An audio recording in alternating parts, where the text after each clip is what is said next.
Hello everyone. Today's topic is why life feels so empty, what Buddha taught.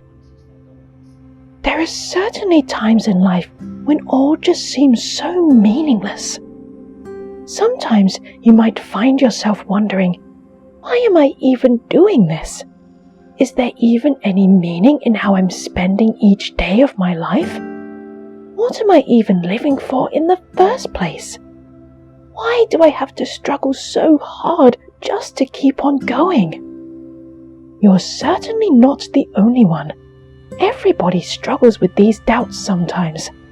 And when we're questioning life like this, we feel a sense of emptiness within. But why exactly does that sense of emptiness come forth? That is what I will talk about today from a Buddhist perspective. Shakyamuni Buddha focused squarely on this sense of emptiness in life, and he clarified just why it is that we end up feeling that way. Let us learn what it is that he taught on the matter.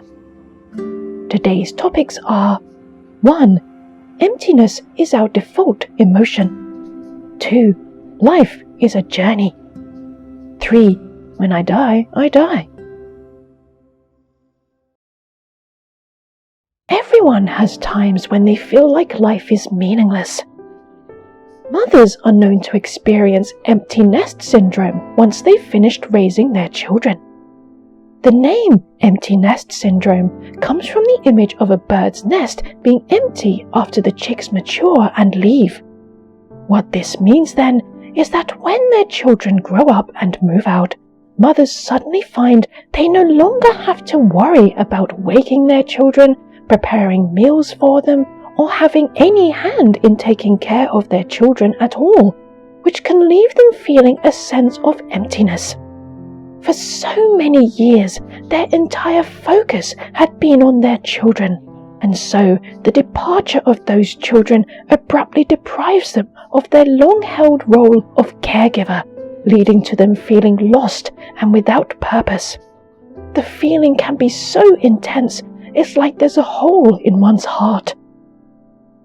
For men who have been the breadwinners of the household, reaching the age of compulsory retirement can have a similar effect. For so long, they had dedicated the majority of their time to their jobs, so no longer having to go to work can lead to a deep sense of emptiness over time, even though it might have felt freeing at first. What once gave them purpose in their day-to-day lives is now gone, replaced with an abundance of free time, which does not bring that same sense of fulfillment they had grown accustomed to. Athletes get hit by a similar kind of syndrome after they retire. Having lived lives of strict self-discipline in which they stuck to restrictive diets and focused on constant training, the freedom and leisure that retirement offers to them can come as a shock to the system. Burdened by a sense of emptiness, they find themselves restless, itching to find another goal to chase. There is also such a thing as post-victory blues. After winning a gold medal, an athlete may find themselves suddenly plunged into a sense of emptiness, leading to them losing all motivation. This happens because this major goal that they've dedicated their lives to achieving has now been achieved, and they are left without a goal. It's this loss of purpose that throws people into disarray. Parents pour their all into ensuring their children grow up happy and well and gain a good education, only for that child to someday leave, taking with them the cherished goal that had been their parents' entire world for so long. Athletes push their bodies to their limit with their eyes firmly fixed on the glorious prize of victory, only for that all-consuming goal to abruptly disappear once they actually manage to win. With that light in their lives lost, they are plunged into darkness. This is what it is to be struck by emptiness. It can be highly enjoyable to explore a cave if you have a flashlight with you. But if that light goes out and everything is suddenly so dark that you cannot see a thing, you will be thrown into a panic. Losing the light in your life, the one thing you are focused on striving towards, is much like this. Thrust into complete darkness, you have no idea where you should turn now. In this way, it is only when we have a goal, something we feel we are living for, that life feels meaningful to us. What this means then is that the default emotion of human beings is actually emptiness. French philosopher Blaise Pascal said in Pensée, "Take away diversion and you will see people dried up with weariness. They feel then their nothingness without knowing it. For it is indeed to be unhappy, to be in insufferable sadness as soon as we are reduced to thinking of self and have no diversion." Indeed, life pursuits such as work, child-rearing, and aiming for gold medals are ultimately just diversions. What they are to divert us from is that sense of emptiness. Buddhism tells us that losing these things that we regard as the light of our lives plunges us into darkness, and we completely lose our bearings. If we were in a well-lit place or out in broad daylight, then even if our flashlight shut off, we would still be able to find our way around quite comfortably. It's when our surroundings are completely dark that losing our light source throws us into a panic. Clearly then, the default state of life is darkness. This is what Buddhism teaches, and it calls that state darkness of no light or darkness of mind. All fields of human endeavor are constantly pouring their efforts into diverting our attention from this darkness of no light, though of course they can only ever temporarily succeed at this. So then, what exactly is this darkness of no light?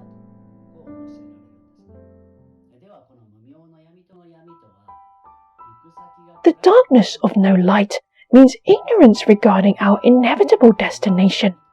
We are, so to speak, in the dark about it. Life is often compared to a journey. We travel from today into tomorrow, from this year into next year, from childhood into adulthood, from our 20s into our 30s, into our 40s, into our 50s, and so on and so forth. Every journey has a destination, and life ought to be no different. So, what is the destination of our lives? That is death. All things that are born must eventually die without a single exception. Death is a 100% certainty for every single person on this planet. This means then that to be alive is to be headed towards death. While we are on this journey towards death, we go through a variety of experiences. We graduate from school, find a job, or perhaps start up our own business, maybe get married and have kids, and, if we're fortunate, we might even get to retire before the end. All of these things are like stations we can pass through on our journey, options on a tour package. Different people will pick different options along the way. What is the same for all people, though, is that the tour will, ultimately, take us to our final destination of death. With each day that we live, we are one day closer to death. What then is our destination after death? What is going to happen to us? Well, we don't actually know. We're completely in the dark about it, in fact. Some people say there's nothing at all after death, while others say they will go to heaven. People might seem quite convinced of their beliefs regarding this, but really they're just that, beliefs. Nothing is certain or proven. No one actually knows for sure what awaits them after death. The inevitable future we are headed into, then, is pitch black. And this is not a matter for the far-off future. We might assume we've still got plenty of time yet before we die, but the fact of the matter is, there isn't actually any guarantee of that. We never know when death might come for us. It could even happen as soon as tonight, and with each second that passes, we move closer to death. With our destination after death completely dark, we cannot find true heart's ease or cheer in life no matter what we do. We strive to distract ourselves from our gloom and fear by focusing our attention on various life goals and pursuits. But, Shakyamuni taught, no matter what we do or how hard we try, we ultimately cannot get away from the reality that we are marching into a dark afterlife. If we do not face this and seek to gain clarity regarding where we are headed, we will never enjoy true peace of mind or satisfaction. This is why Shakyamuni Buddha dedicated his life to teaching about this crucial matter of the afterlife and how it can be resolved.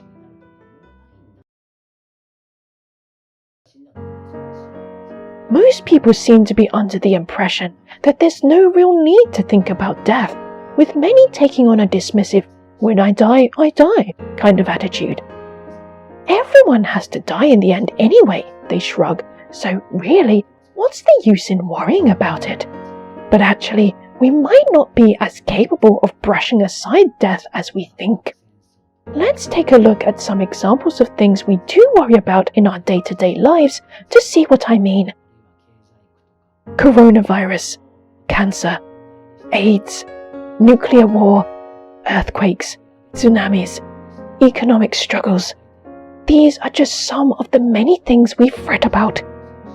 All of them actually have one thing in common. What is that? The threat of death.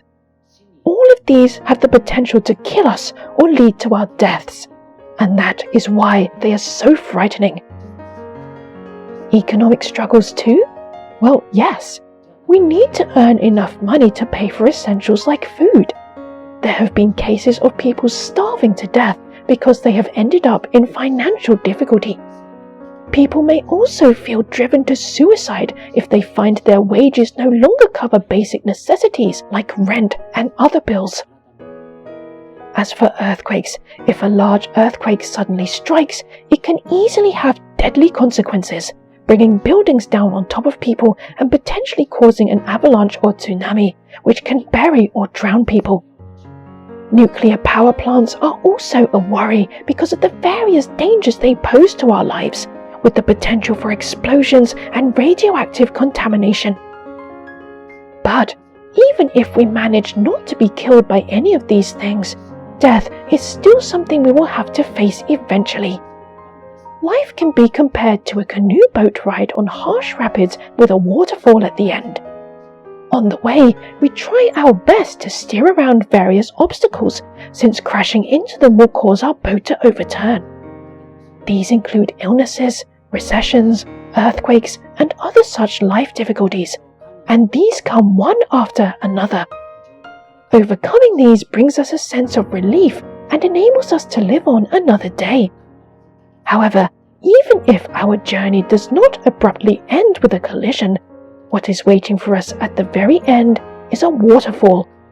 After all that effort, all that struggle, our canoe falls down into the waterfall basin and we perish. This being the case, what exactly is it that we're living for? Finding no answers, we are overcome by a crushing sense of emptiness. If we're just going to die in the end anyway, then what is the point of everything we go through on the boat? The victories and defeats, the gains and losses, the joy and sorrow. For what purpose do we strive so hard to avoid crashing into the rocks and survive another day when death is our inevitable future? When we look at things this way, life really does seem empty and meaningless. This raises the question, why exactly is it that we live? But rather than why we live, what people tend to focus on is how to live. For example, how can we get past the great rock that is coronavirus? There are various methods that we can pick, so which one should we go for? Should we approach the problem from this direction or from that one? To find our answers, we need to consult with people who have knowledge on the subject. The various fields of human endeavor, including politics, economics, science, and medicine, provide how-tos for overcoming the various obstacles of life like coronavirus, recessions, earthquakes, and cancer. Walk into a bookshop and you'll find a plethora of books that promote techniques for dealing with all sorts of life difficulties. These are all ways to live or how to live, and they are certainly important. However, knowing them and living by them will not mean you'll no longer have to die in the end. You are still sure to die at some point. In which case, what meaning is there in going through so much hardship just to live? What is it that we are supposed to do with our limited lives? Is there a real purpose to life? This is the matter of why we live, and as long as it remains unresolved, it brings with it a sense of emptiness, and this sense of emptiness resides within all people. However much a person might claim to feel fulfilled, that question, why do we live, lurks at the back of their mind, causing a vague sense of unease. Shakyamuni Buddha examined this question in earnest and stated definitively that there is a way to resolve this darkness of mind. Therefore, the answer to the question of why we live is precisely what Buddhism consists of. Buddha taught that the darkness of no light can be eliminated in a mere instant in this life, and that from that moment onwards we enjoy absolute peace and joy, or shingyo. This is the great peace of mind and satisfaction that we so long for. If you listen to Buddhism, you too can attain this happiness and so truly delight in having been born human.